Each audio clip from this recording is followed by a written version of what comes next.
Friends, ಎಲ್ಲರಿಗೂ welcome back to my YouTube channel. ಎಲ್ಲರೂ ಹೇಗಿದ್ದೀರಾ? ಚೆನ್ನಾಗಿದ್ದೀರಾ ಅಂತ ಭಾವಿಸ್ತಾ ನಾನು ಇವತ್ತಿನ ವಿಡಿಯೋ ಸ್ಟಾರ್ಟ್ ಮಾಡ್ತಾ ಇದ್ದೀನಿ. ಇವತ್ತು ಜ್ಯುವೆಲರೀಸ್ ತೋರಿಸ್ತೀನಿ ಫ್ರೆಂಡ್ಸ್, ಏನೇನಿದೆ ನನ್ನ ಹತ್ರ ಗೋಲ್ಡ್ ಅಂತ. ನಾನು ಕಷ್ಟಪಟ್ಟು 3 ವರ್ಷ ಲಾಕ್ಡೌನಲ್ಲಿ ಕೆಲ್ಸಕ್ಕೆ ಹೋಗ್ತಾ ಇದ್ದೆ ಫ್ರೆಂಡ್ಸ್. ಲಾಕ್ಡೌನ್ ಓಪನ್ ಆಗಿ ಸ್ಟಾರ್ಟಿಂಗ್ 2020ರಲ್ಲಿ ಕೆಲ್ಸಕ್ಕೆ ಹೋಗ್ತಾ ಇದ್ದೆ, 2023 ತನಕ. ಆವಾಗ ನಾನು ಏನೇನು ಗೋಲ್ಡ್ ತೊಗೊಂಡಿದ್ದೀನಿ, ಆವಾಗ ಎಷ್ಟಿತ್ತು ಒಡವೆ ರೇಟು ಅಂತೆಲ್ಲ ತೋರಿಸ್ತೀನಿ ಫ್ರೆಂಡ್ಸ್. ಈ ವಿಡಿಯೋನ ಫುಲ್ ಎಲ್ಲೂ ಸ್ಕಿಪ್ ಮಾಡ್ದಲೆ ಪೂರ್ತಿ ವಿಡಿಯೋ ನೋಡಿ ನನಗೆ ಸಪೋರ್ಟ್ ಮಾಡಿ ಫ್ರೆಂಡ್ಸ್. ಕೆಲವೊಬ್ಬೊಬ್ರು ಹೇಳ್ತಾರೆ ಅವ್ರ ಅಪ್ಪ ಅಮ್ಮ ವರದಕ್ಷಿಣೆ ಕೊಟ್ಟಿರ್ತಾರೆ, ಅವ್ರ ಕಡೆ ಎಲ್ಲ ಅವರೆಲ್ಲ ತುಂಬ ಚೆನ್ನಾಗೇ ಇರ್ತಾರೆ. ಯಾಕಂದರೆ ಅದು ಅವರು ಕಷ್ಟಪಟ್ಟು ದುಡ್ದಿರೋಂಥ ಒಡವೆ ಎಲ್ಲ. ನನ್ನ ಹತ್ರ ಆ ಜ್ಯುವೆಲರ್ಸ್ ಇದೆ, ಈ ಜ್ಯುವೆಲರ್ಸ್ ಇದೆ ಅಂತ ಕೆಲವೊಬ್ಬೊಬ್ರು ಫ್ರೆಂಡ್ಸು ರಿಲೇಷನ್ಸು ಈ ಥರ ಎಲ್ಲ ಇರ್ತಾರೆ. ಒಬ್ಬೊಬ್ರ ಹತ್ರ ಏನು ಇಲ್ದವ್ರ ಹತ್ರ ಸ್ವಲ್ಪ ಅವಮಾನ ಮಾಡೋಕ್ಕೆ ಅಂತಲೇ ಸ್ವಲ್ಪ ಜನ ಇರ್ತಾರೆ. ಬಟ್ ಅದು ಅವ್ರು ಅಂದ್ಕೊಂಡಿರ್ತಾರೆ ಅದು ಅವ್ರು ಕಷ್ಟಪಟ್ಟು ದುಡ್ದಿರೋವಂಥದ್ದಲ್ಲ, ಅವ್ರ ಅಪ್ಪ ಅಮ್ಮ ಅವರಿಗೆ ಗಿಫ್ಟ್ ಕೊಟ್ಟಿರೋದು. ಒಬ್ಬೊಬ್ರು ಅನ್ಬೋದು ನಮ್ಮ ಅಪ್ಪ ಅಮ್ಮ ತಾನೇ ನಮಗೆ ಗಿಫ್ಟ್ ಕೊಟ್ಟಿರೋದು ಅಂತ.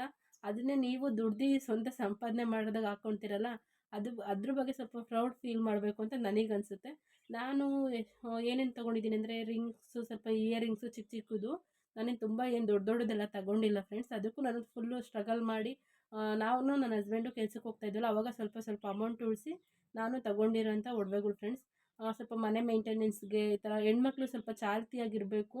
ಸ್ವಲ್ಪ ಅಮೌಂಟ್ ಸತ ಎಷ್ಟೇ ಅಮೌಂಟ್ ಬಂದರೂ ಅವತ್ತಿಂದ ಅವತ್ತು ಅಮೌಂಟ್ ಎಲ್ಲ ಖಾಲಿ ಮಾಡ್ಕೋಬಾರ್ದು.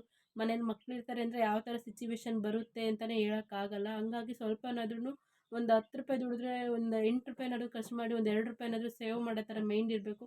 ಕೊಟ್ಟಿದ್ದಷ್ಟು ನಾವು ಇವತ್ತು ತಿಂದು ಖಾಲಿ ಮಾಡಿದ್ರೆ ಸಿಚುವೇಶನ್ ಬ್ಯಾಡ್ ಆದಾಗ ಯಾರೂ ಆಗಲಿ ಸಪೋರ್ಟಿಗೆ ಬರಲ್ಲ. ನಮ್ಮ ಹತ್ರ ದುಡ್ಡಿದಾಗ ಮಾತ್ರ ಎಲ್ಲರೂ ಬರ್ತಾರೆ ಫ್ರೆಂಡ್ಸು. ಇಲ್ಲಾಂದರೆ ದುಡ್ಡಿಲ್ಲ ಅಂದರೆ ಯಾವ ಫ್ರೆಂಡ್ಸು ಬರಲ್ಲ, ಯಾರೂ ಬರಲ್ಲ. ಹಂಗಾಗಿ ಸುಮ್ಮನೆ ದುಡ್ಡೆಲ್ಲ ವೇಸ್ಟ್ ಮಾಡ್ಕೊಬಾರ್ದು. ನಮ್ಗೆ ಅಗತ್ಯ ಏನಿದೆ, ಇಲ್ಲ ಇದು ತುಂಬ ನೀಡಿದೆ, ನಮಗೆ ಬೇಕೇ ಬೇಕು ಅನ್ನೋದಿದ್ರೆ ಮಾತ್ರ ತೊಗೋಬೇಕು. ಇಲ್ಲ ಅವ್ರು ತೊಗೊತಾರೆ ಇವ್ರು ತೊಗೊತಾರೆ ಅಂತ ನಾವು ತೊಗೊಂಡು ಅದನ್ನು ಸಾಲ ಎಲ್ಲ ಮಾಡಿಕೊಂಡು ತೊಗೊಳಕ್ಕಂತೂ ನಿಜವಾಗ್ಲೂ ಹೋಗ್ಬೇಡಿ ಫ್ರೆಂಡ್ಸ್. ಅದರಿಂದ ಮತ್ತೆ ಆಚೆ ಬರೋ ಸತ ತುಂಬ ಕಷ್ಟ ಅನಿಸುತ್ತೆ. ಇವಾಗ ತಗೊಳ್ಬೇಕಾದ್ರೆ ಎಲ್ಲ ಚೆನ್ನಾಗೇ ಅನಿಸುತ್ತೆ ಫ್ರೆಂಡ್ಸ್, ಅದಿದೆ ಇದಿದೆ ಅಂತ. ಹಂಗಾಗಿ ಸಾಲ ಮಾಡ್ಕೊಂಡು ಮಾತ್ರ ಯಾವುದನ್ನು ತೊಗೊಳಕ್ಕೆ ಹೋಗ್ಬೇಡಿ, ಬೇರೆಯವ್ರು ತೊಗೊಳ್ತಾರೆ ಅಂತ. ನಾನಂತೂ ಇಷ್ಟು ಹೇಳೋಕ್ಕೆ ಬಯಸ್ತೀನಿ ಫ್ರೆಂಡ್ಸ್. ಇವರು ಈ ಥರ ಅಂತ ಹೇಳ್ತಾರೆ ಅಂತ ಅನ್ಕೋಬೇಡಿ. ಯಾರಿಗಾದ್ರೂ ನನ್ನ ವಿಡಿಯೋದಿಂದ ಮನಸ್ಸಿಗೆ ಬೇಜಾರಾಗಿದ್ದರೆ ಸಾರಿ ಕೇಳ್ತಾ ಈಗ ಕಂಟಿನ್ಯೂ ಮಾಡ್ತಾ ಇದ್ದೀನಿ. ಏನೇನಿದೆ ಅಂತ ತೋರಿಸ್ತೀನಿ ನೋಡಿ ಫ್ರೆಂಡ್ಸ್. ತೋರಿಸ್ತಾ ಇದ್ದೀನಿ, ಇದು ಇಯರಿಂಗ್ಸು. ಇದು ಅಷ್ಟೇ ಫ್ರೆಂಡ್ಸ್, ನಾನು ದಸರಾ ಬೋನಸಲ್ಲಿ ಅದರಲ್ಲಿ ಸ್ವಲ್ಪ ಸೇವಿಂಗ್ ಮಾಡ್ಕೊಂಡು ತೊಗೊಂಡಿರೋದು. ಇದು ನನ್ನ ಮಗನ ಇಯರಿಂಗ್ಸು. ಇದು ಮಾತ್ರ ನಾನು ತೊಗೊಂಡಿರೋದಲ್ಲ, ಇದು ನನ್ನ ತಂಗಿ ನನ್ನ ಮಗನಿಗೆ ಅಂತ ಕೆಲ್ಸಕ್ಕೆ ಹೋಗೋ ಟೈಮಲ್ಲಿ ಅದು ಅವಳು ಕೊಡಿಸಿರೋ ಇಯರಿಂಗ್ಸು. ಇದೆಲ್ಲ ಮೂಗ್ನಟ್ಟು. ಇನ್ನೂ ಸ್ವಲ್ಪ ಕಲೆಕ್ಷನ್ ಇದೆ ಫ್ರೆಂಡ್ಸ್ ನನ್ನ ಹತ್ರ, ಆದರೆ ಊರಲ್ಲಿದೆ.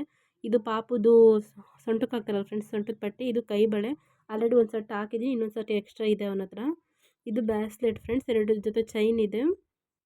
ಇದು ಅದು ಒತ್ತುತ್ತೆ ಅಂತ ಸೊಂಟದ ಪಟ್ಟಿ ಒಂದು ದಿವಸನೂ ಯೂಸ್ ಮಾಡಿಲ್ಲ ಫ್ರೆಂಡ್ಸ್. ಸುಮ್ಮನೆ ತಗೊಂಡೇನೋ ಅಂತ ಅನಿಸ್ತಾ ಇದೆ. ಅದನ್ನು ಇರಲಿ ಸ್ವಲ್ಪ ದಿನ ಆಮೇಲೆ ಮುಂದಕ್ಕೆ ಹಾಕ್ಬೋದು. ಅದು ಲಾಕ್ ಸಿಸ್ಟಮ್ ಇದೆ, ಹಾಕೋದಿದ್ರೆ ಹಾಕ್ಬೋದು, ಇಲ್ಲಾಂದರೆ ಎಕ್ಸ್ಚೇಂಜ್ ಸತ ಮಾಡ್ಕೋಬೋದು. ಇದು ರಿಂಗ್ಸ್ ಫ್ರೆಂಡ್ಸ್, ರಿಂಗು. ಮತ್ತು ಇದು ವೇಸ್ಟ್ ಫೀಸ್ ಎಲ್ಲ ಉಳಿದಿರುತ್ತಲ್ಲ ಫ್ರೆಂಡ್ಸ್, ಗೆಜ್ಜೆ ಎಲ್ಲ ಉದುರಿತಿರುತ್ತಲ್ಲ, ಅದನ್ನು ಯಾವುದೇ ಕಾರಣಕ್ಕೂ ಬಿಸಾಕೋಕೆ ಹೋಗಬೇಡಿ, ಸುಮ್ಮನೆ ಅಲ್ಲಿ ಇಲ್ಲಿ ಹಾಕೋಕೆ ಹೋಗಬೇಡಿ. ಒಂದು ಬಾಕ್ಸಲ್ಲಿ ಹಾಕಿಟ್ಕೊಂಡು ಎತ್ತಿಟ್ಕೊಳ್ಳಿ, ಅದು ಮುಂದೆ ಯೂಸ್ ಆಗುತ್ತೆ. ಮತ್ತು ಏನಾದರೂ ಗೋಲ್ಡ್ ಏನಾದರೂ ತೊಗೊಳಕ್ಕೆ ಹೋಗ್ತೀವಲ್ಲ, ಬೆಳ್ಳಿ, ಆವಾಗ ಅದನ್ನು ಸ್ವಲ್ಪ ಅವ್ರಿಗೆ ಹಾಕಿದ್ರೆ ಸ್ವಲ್ಪ ಅಮೌಂಟ್ ಆದರೂ ಒಂದು ಸ್ವಲ್ಪನಾದರೂ ಸೇವಿಂಗ್ಸ್ ಅಂತ ಆಗುತ್ತೆ. ಇದನ್ನು ಅವ್ರಿಗೆ ಹಾಕಿದ್ರೆ ಮತ್ತೆ ಇದು ಎಷ್ಟು ವೆಯ್ಟ್ ಇದೆಯೋ ಅದಕ್ಕೆ ಏನು ಅಮೌಂಟ್ ಸಿಗುತ್ತೋ ಅದನ್ನು ನಮಗೆ ರಿಟರ್ನ್ ಕೊಡ್ತಾರೆ. ಹಂಗಾಗಿ ಅದನ್ನು ಅಲ್ಲಿ ಇಲ್ಲಿ ಹಾಕಿ ವೇಸ್ಟ್ ಮಾಡೋಕ್ಕಿಂತ ಅದನ್ನು ಹಂಗೆ ಎತ್ತಿಟ್ಕೊಂಡಿರಿ. ಇದೊಂದು ಕ್ಲಿಪ್ ಮಾತ್ರ, ಇದು ಮತ್ತು ನಮ್ಮ ಅಜ್ಜಿಯವ್ರದ್ದು ತಾಳಿ ಫ್ರೆಂಡ್ಸ್. ಇದೇನಾದರೂ ಎಕ್ಸ್ಚೇಂಜ್ ಮಾಡಿಕೊಂಡು ತೊಗೊಳ್ಬೇಕು, ಹಂಗಾಗಿ ತೋರಿಸ್ತಾ ಇದ್ದೀನಿ. ಇದನ್ನು ಮಾತ್ರ, ಈ ಕ್ಲಿಪ್ಪಿಂಗ್ಸ್ನ ಈ ವಿಡಿಯೋ ನಾನು ಆ್ಯಡ್ ಮಾಡಿಲ್ಲ, ನಮ್ಮ ಅಜ್ಜಿ ಇಲ್ಲ ಫ್ರೆಂಡ್ಸ್. ಅದು ಹಂಗಾಗಿ ನಮ್ಮ ಅಜ್ಜಿ ತೀರೋಗಿದ್ದಾರೆ, ಅವ್ರದ್ದು ಇದು ತಾಳಿ, ಅದನ್ನು ಹಂಗೆ ಇಟ್ಕೊಂಡಿದ್ದೀವಿ. ಇದನ್ನು ಹಾಕ್ಬಿಟ್ಟು ನೆಕ್ಸ್ಟ್ ಏನಾದರೂ ತೊಗೋಬೇಕು. ಈ ರಿಂಗ್ಸು ಎಲ್ಲದನ್ನು ಎಷ್ಟು ಸ್ಟ್ರಗಲ್ ಮಾಡಿ ತೊಗೊಂಡಿರೋದು ಫ್ರೆಂಡ್ಸ್ ನಾನು. ನನ್ನ ಹತ್ರ ಇಷ್ಟೇ ಇರೋದು, ಮತ್ತು ಬೆಂಗಳೂರಲ್ಲಿದೆ ಸ್ವಲ್ಪ ಒಡವೆಗಳು. ಇದೆಲ್ಲ 3 ಗ್ರಾಮು, 2.5 ಗ್ರಾಮ್ಸು, 2 ಗ್ರಾಮ್ಸು ಇಲ್ಲ ಫ್ರೆಂಡ್ಸ್, ಎಲ್ಲ 2.5 ಮೇಲೆ ಇದೆ ನೋಡಿ. ಇದು ಎಷ್ಟು ಡಿಸೈನ್ ಎಲ್ಲ ಸೂಪರಾಗಿದೆ. ನಾನು ಯಾವುದೇ ಆಗಲಿ ಸ್ಟೋನ್ಸ್ ಇರೋ ಕಿವಿ ಓಲೆ ಮಾತ್ರ ತೊಗೊಳಕ್ಕೆ ಹೋಗಲ್ಲ ಫ್ರೆಂಡ್ಸ್. ಅದು ತುಂಬ ಮೋಸ. ತೊಗೊಂಡ್ರೆ ಸ್ಟಾರ್ಟಿಂಗಲ್ಲಿ ನನಗೆ ಗೊತ್ತಾಗ್ತಿರಲಿಲ್ಲ, ಅವಾಗ ತೊಗೊಂಡಿದ್ದೀನಿ. ಫುಲ್ಲು ಮೋಸ ಫ್ರೆಂಡ್ಸ್. ಆ ಥರ ಸ್ಟೋನ್ಸ್ ಇರೋ ಕಿವಿ ಓಲೆಲ್ಲ ತೊಗೊಳಕ್ಕೆ ಹೋಗ್ಬೇಡಿ. ನಾವು ಹಾಕೋಬೇಕಾದ್ರೆ ಆ ಸ್ಟೋನೆಲ್ಲ ತೆಗೆದ್ಬಿಟ್ಟು ಹಾಕ್ತಾರೆ ಫ್ರೆಂಡ್ಸ್, ಹಂಗಾಗಿ ಫುಲ್ಲು ಲಾಸ್ ಫ್ರೆಂಡ್ಸ್. ಆಮೇಲೆ ನಾನು ಕೆಲಸ ಬಿಟ್ಟಾದಮೇಲೆ ನನಗೆ PF ಸೆಟಲ್ಮೆಂಟ್ ಅಂತೆಲ್ಲ ಬಂದಿದೆ, ಅದರಲ್ಲಿ ಈ ಒಡವೆ ತೊಗೊಂಡಿದ್ದೀನಿ ಫ್ರೆಂಡ್ಸ್. ಅದು ಬೆಂಗಳೂರಲ್ಲಿದೆ ನನಗೆ, ಹಂಗಾಗಿ ತೋರ್ಸೋಕ್ಕಾಗ್ತಿಲ್ಲ ಈ ಕ್ಲಿಪ್ಪಿಂಗು, ಈ ವಿಡಿಯೋ, ಈ ಓಲೆ ಕಲೆಕ್ಷನ್ಸ್.